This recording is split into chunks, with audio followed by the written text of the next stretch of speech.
At 58 years old, I stopped believing someone would ever walk through my door and change my life. Then one rainy evening, a stranger asked me for a room, and somehow she found the part of me I thought was gone forever. I remember the exact sound of the ocean that night. The waves moved quietly beyond the windows of my small seaside inn in Maine, and the old wooden floors creaked beneath my feet as I turned off the lights for another ordinary day. For 20 years I had welcomed travelers from all over the country, listened to their stories, and watched them leave with memories they would carry home. But somewhere along the way I stopped creating memories of my own. My name is Evelyn Carter, and I had become very good at pretending I was content. After my marriage ended, people told me I was strong. They said I was lucky to have my health, my business, and a peaceful life near the water.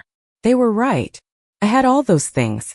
But there was a difference between being grateful and being truly alive. Most mornings I poured 1 cup of coffee. Most evenings I watched the sunset alone from the porch. My life was quiet, safe, predictable, and I had convinced myself that was enough. I was not waiting for love anymore. I was not looking for a new beginning. I had already decided those chapters belonged to younger versions of myself. Then Hannah Brooks arrived.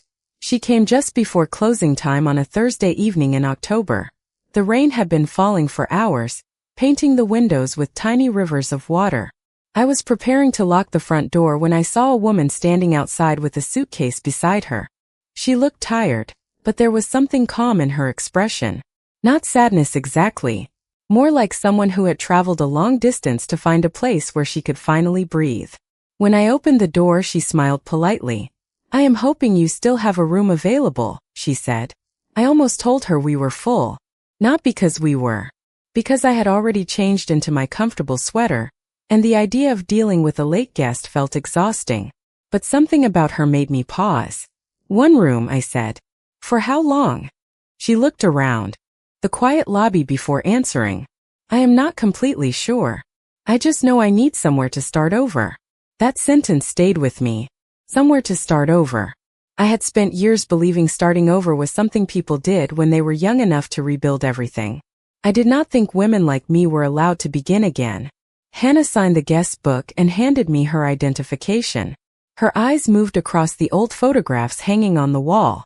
"This place has a lot of history," she said. I smiled faintly. "Mostly other people's history." She looked at me for a moment longer than expected. "Maybe it is time you made some of your own." I did not know it then, but those simple words would follow me for months. Because the truth was, I had spent so long taking care of everything around me that I had forgotten to ask myself one important question. Was I actually living, or was I only surviving? That night, I gave a room to a stranger. I had no idea she was about to remind me that my story was not finished yet. The morning after Hannah arrived, I woke up earlier than usual. I told myself it was because the storm had disturbed my sleep, but deep down, I knew that was not the whole truth. There was something different about knowing another person was staying under my roof. The inn, which had felt so quiet for so long, suddenly had the smallest sign of life again. I heard footsteps in the hallway. I heard a door open. Simple sounds that should not have mattered, but somehow they did.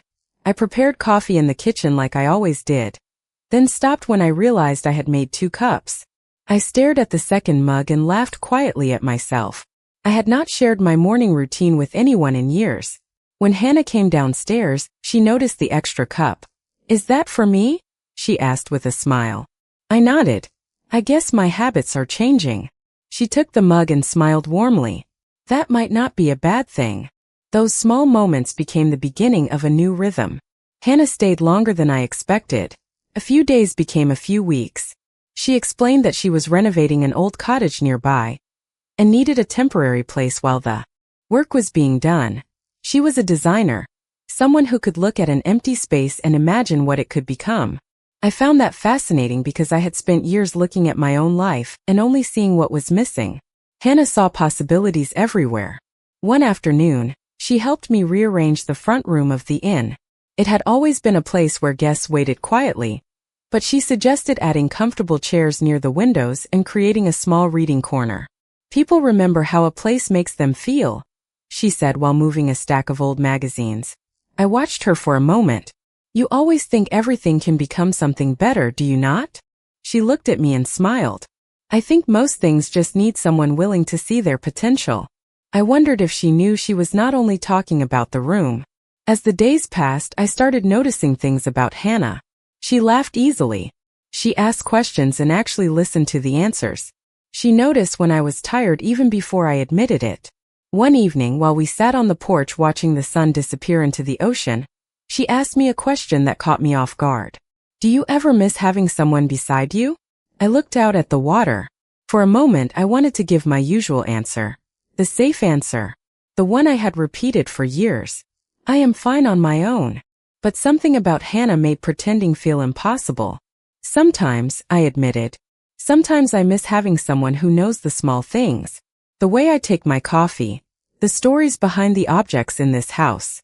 The things people usually stop noticing. Hannah was quiet for a moment. Then she said, I think everyone deserves to be noticed. Her words stayed with me long after we went inside, because I realized something I had avoided for a long time.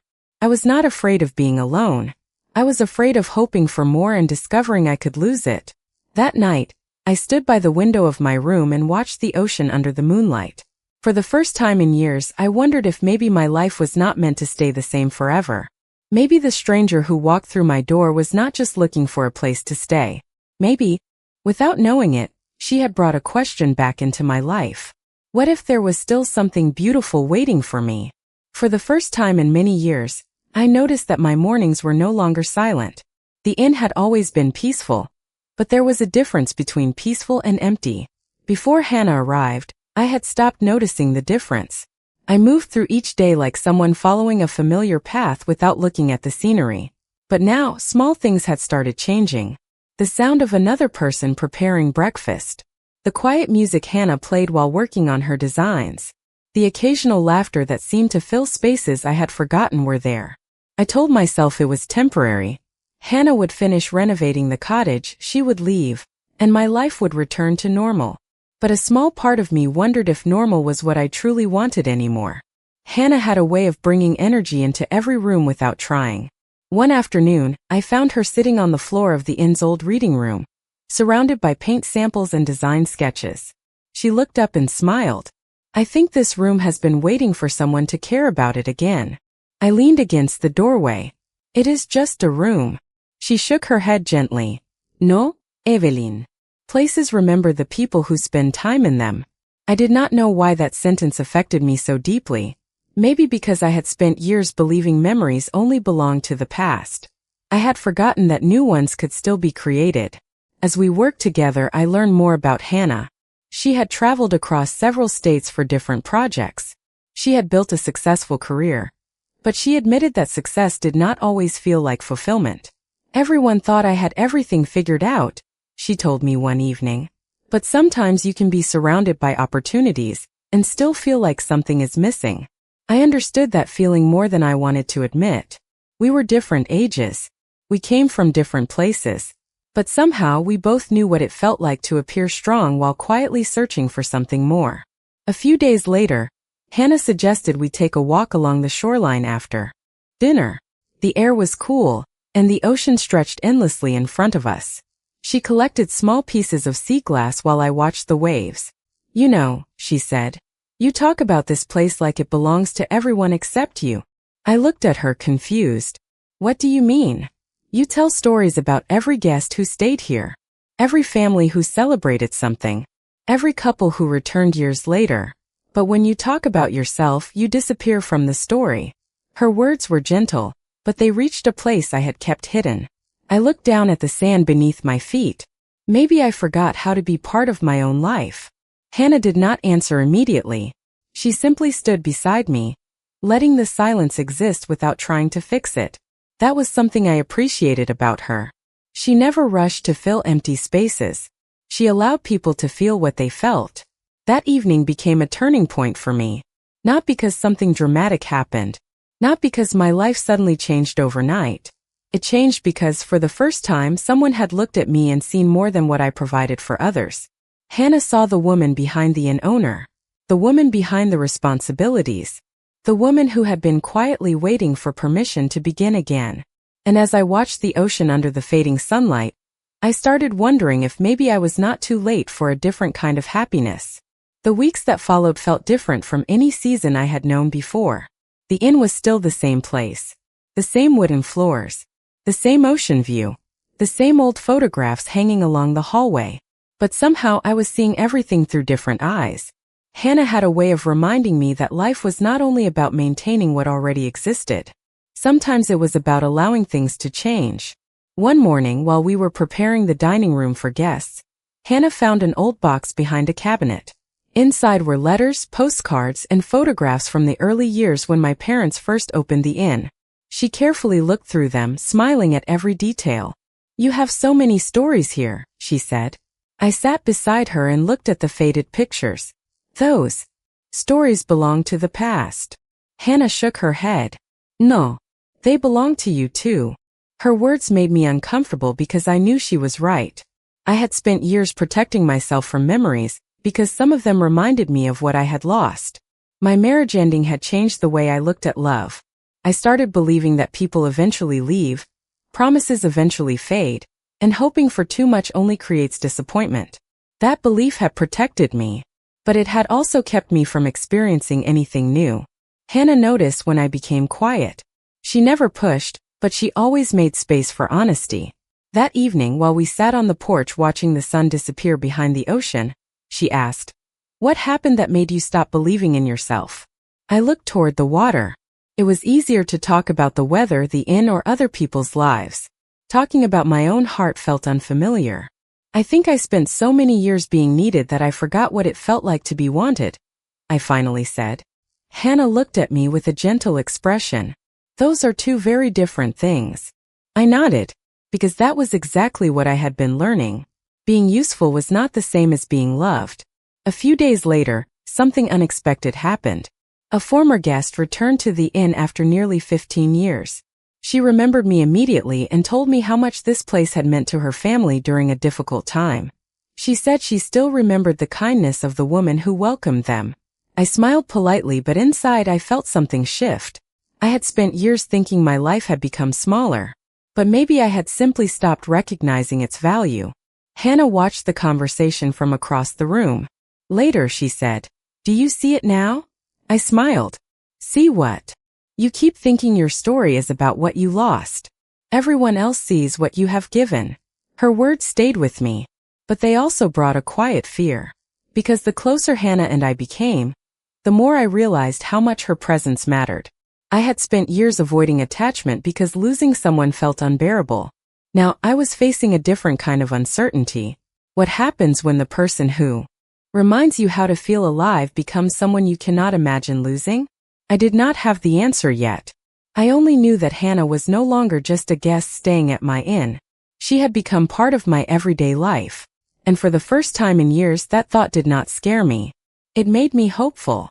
The more time I spent with Hannah, the more I noticed the small ways she had changed my life. It was not something dramatic. There was no single moment when everything suddenly felt different. It happened quietly, through ordinary days that somehow became meaningful. I started leaving the porch light on later because I knew she would come back from working on the cottage. I started cooking more than one serving at dinner. I started looking forward to conversations that lasted longer than a few minutes. For years, I had believed that peace meant having no surprises. But Hannah showed me that sometimes the most beautiful parts of life arrive when you stop trying to control everything. One Saturday morning, we walked through the small town market near the harbor. The streets were filled with local vendors, fresh flowers, handmade crafts, and the sound of people laughing. Hannah stopped at a small table selling old books and picked up a worn novel. "This reminds me of you," she said. I looked at the cover and laughed. A book about someone who refuses to admit she wants a new adventure? Hannah smiled. "Exactly." I shook my head, but I could not stop smiling. It surprised me how comfortable I had become around her. The Evelyn from a year ago would have questioned every feeling. She would have searched for reasons why something could not work. But now I was allowing myself to simply enjoy the moment. That afternoon, Hannah helped me repaint the sign outside the inn. The old wooden letters had faded after years of ocean air. We stood together with brushes in our hands, laughing when the paint did not turn out perfectly. "You know," Hannah said, "I think old things can become beautiful again." I looked at the sign, then looked at her.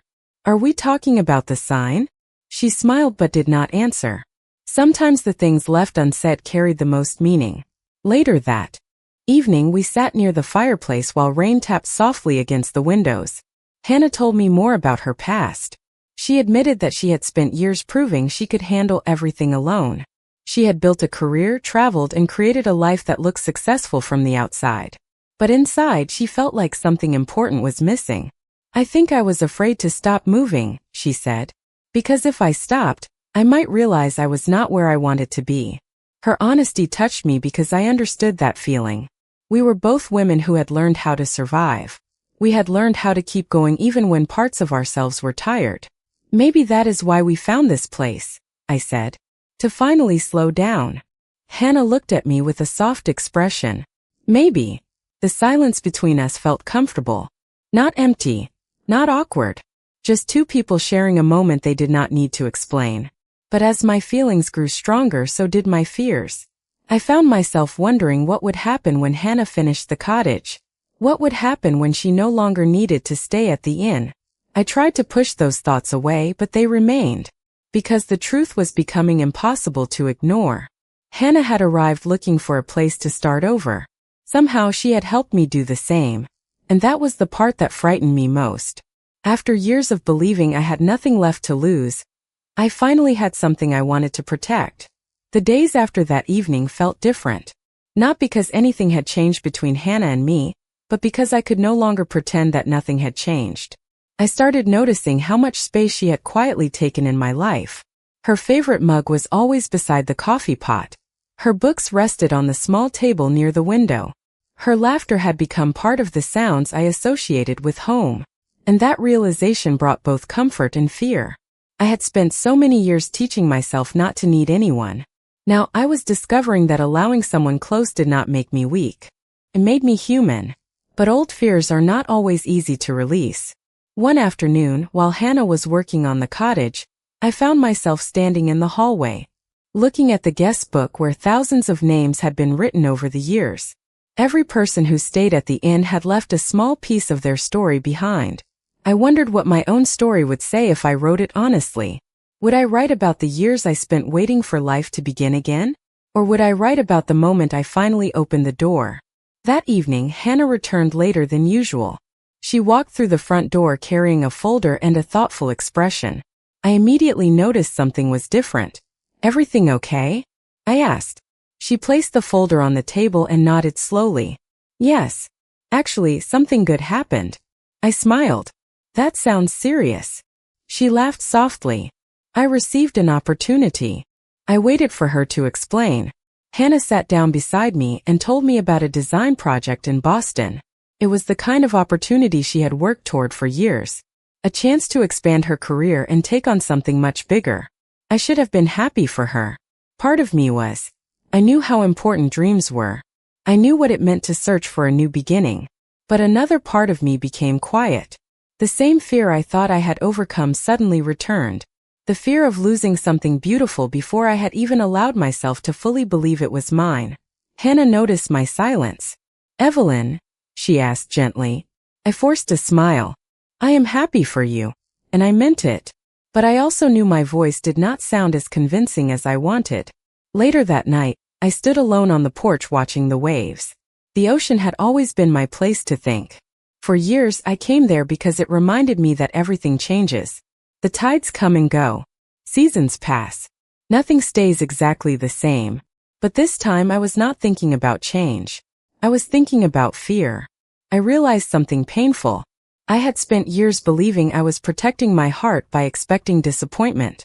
But maybe I had only been preventing myself from experiencing joy. The next morning, Hannah and I talked over coffee. She told me she had not made a decision yet. I wanted you to know because you matter to me, she said. Those words stayed with me, because hidden inside them was something I had not expected. Hannah was not leaving. She was sharing her life with me. And maybe the real question was not whether I could keep her from going away. Maybe the question was whether I could love someone enough to support their dreams, while still believing in my own happiness. For the first time, I understood that love was not about holding on tightly. It was about trusting what was real. even when the future was uncertain. For the first time in years, I found myself afraid of the future. Not because I was alone, not because I had lost everything, but because I finally had something meaningful enough to lose. After Hannah told me about the opportunity in Boston, I tried to act as if nothing had changed. I continued preparing breakfast. I continued managing the inn. I continued smiling whenever guests walked through the door. But inside, something felt different. A quiet question followed me through every room. What happens when the person who brought color back into my life discovers a world bigger than the one we share? I knew Hannah deserved every opportunity that came her way. I admired her courage. I admired the way she chased possibilities instead of hiding from them. Maybe that was one of the reasons I cared about her so much. She reminded me of the part of myself I had forgotten. The part that once dreamed. The part that once believed life could still surprise me. But understanding something and accepting it are not always the same. A few days later, Hannah and I drove along the coast to look at supplies for the cottage renovation. The trip was peaceful, but I could feel a distance growing between us. Not because of anger. Not because of disagreement. It was simply the space created by words we were both afraid to say. Finally, Hannah looked out the window and asked, "Are you worried about Boston?" I stayed quiet for a moment. The old Evelyn would have avoided the conversation. She would have said everything was fine and carried the weight alone. But I was learning that honesty was part of letting someone truly know me.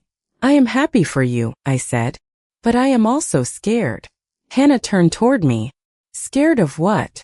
I looked at the ocean beside the road. I spent so much time believing I would never feel this way again. Then you came into my life, and now I know what it feels like to care about someone. The thought of losing that is difficult.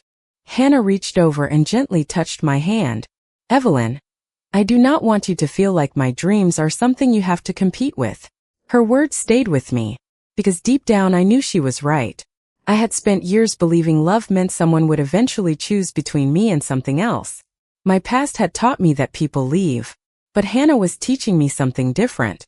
Love was not supposed to become a place where two people made themselves smaller. That evening, I walked through the inn and noticed how many things had changed since she arrived. The reading corner she created, the flowers she encouraged me to display, the small details that made the place feel alive again. Hannah had not just entered my home. She had reminded me how to open my heart. But I also realized something important. I could not ask someone to stay by giving up who they were. And I could not love someone fully while forgetting myself. The next morning I made a decision. I would support Hannah, even if the future looked uncertain. I would stop trying to control every possible goodbye before it happened. For so long I had protected myself from pain that I had also protected myself from joy. That day I told Hannah something I never thought I would say. "I want you to follow your dream. And I want to follow mine too." She smiled, but there was emotion in her eyes. Because maybe for both of us this was not about choosing between love and dreams. Maybe it was about discovering whether two people could have both. The weeks before Hannah left for Boston were filled with moments I wanted to remember forever. I thought I would feel only sadness, but what surprised me was how much happiness existed alongside it. We did not spend every moment worrying about the future. Instead, we focused on the days we still had together. We walked along the shoreline in the mornings. We shared coffee on the porch while watching the sunrise. We continued improving the inn, adding small details that made the space feel more welcoming. It felt like we were creating something together, even though we both knew change was coming. For the first time in my life, I was learning that love was not measured by how much time you could hold on to someone. It was measured by how deeply you appreciated the time you were given. The day Hannah left, the inn felt unusually quiet. I stood near the front door watching her place her bags in the car. A year earlier, I would have interpreted that moment as the beginning of another loss. But I was different now. I had learned something important. Someone leaving a room did not mean they were leaving your life. Hannah walked back toward me before getting into the car. "I want you to know something," she said. "Meeting you changed the way I see my future." I smiled softly. "You changed mine too." She looked down for a moment before continuing. "I was afraid to stay because I thought I would lose myself. But I was also afraid to leave because I found someone who made me feel understood." Her honesty touched me because I knew exactly what she meant. We were both women who had spent years protecting ourselves. We had both confused independence with never needing anyone. But maybe true strength was allowing someone to matter while still remaining whole. After Hannah left, I returned to the inn and expected the emptiness to return. Instead, I noticed something unexpected. The place did not feel empty. It felt full of memories. The reading corner reminded me of her creativity. The flowers near the entrance reminded me of our conversations. The small changes we made together reminded me that my life was not frozen in the past anymore. I began focusing on myself in ways I had forgotten. I joined community events again. I spent more time with friends. I started creating plans for the inn instead of simply maintaining it. I realized that Hannah had not come into my life to become my entire world. She had come into my life to remind me that I had a world of my own. Months passed. We talked often, but we also gave each other space to grow. Some days were easy. Some days were difficult. There were moments when I wondered if distance would change everything. But every time doubt appeared, I remembered the lesson I had learned. Love built on fear cannot survive. Love built on trust has room to breathe. Then one afternoon, while I was arranging flowers near the front window, my phone rang. I saw Hannah's name on the screen. My heart immediately knew something important was coming. "Evelyn," she said when I answered, her voice carrying a warmth I had missed. "I am coming back to Maine next week." I smiled, but before I could respond, she continued, "There is something I need to tell you. Something I finally understand." I looked out at the ocean, feeling the same peaceful feeling I had discovered months before. This time I was not afraid of what came next, because I finally understood that my happiness was not waiting for someone else to arrive. I had already found it, and whatever happened next would be a choice, not a rescue.